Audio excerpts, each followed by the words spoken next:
सादा इकराम और मेरे हम वतन साथियों, अस्सलाम वालेकुम। मुझे आज इस मौजू पर तकरीर करने का मौका मिला है। उसका उन्वान है यौम कश्मीर।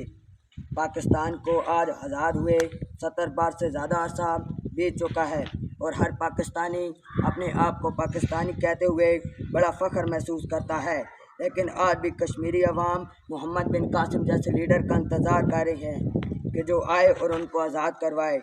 आज वो कश्मीर है महकूम मजबूर, कल जिस कहते थे अहले नज़र ऐरान सगीर। कश्मीर को पाकिस्तान की शरग माना जाता है।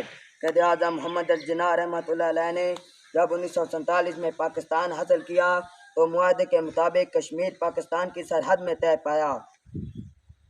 हिंदुस्तान की सरकार और अवाम से ये बात काबिल बर्दाश्त ना हुई और कश्मीर को 2 हिस्सों में तकसीम कर दिया गया, जो कि कश्मीर को 2 नामों से ज़ैर करता है, यानी मकबूजा कश्मीर और जम्मू कश्मीर।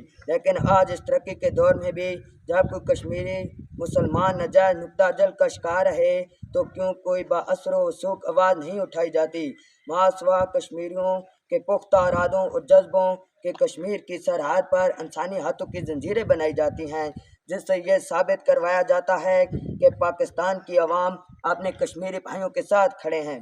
जाने क्यों दबाई जा रही है कश्मीर की आवाज़, जाने क्यों दबाई जा रही है कश्मीर की आवाज़।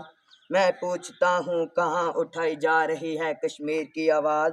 मुअज़्ज़िज़ सामीन, मेरे हुकूमती अदारों जाग उठो और खुदारा पुख्ता इक़दाम लिए जाएँ और कश्मीर की आवाज़ के लिए कोशिश की जाए और कश्मीर की आज़ादी के लिए कोशिश की जाए।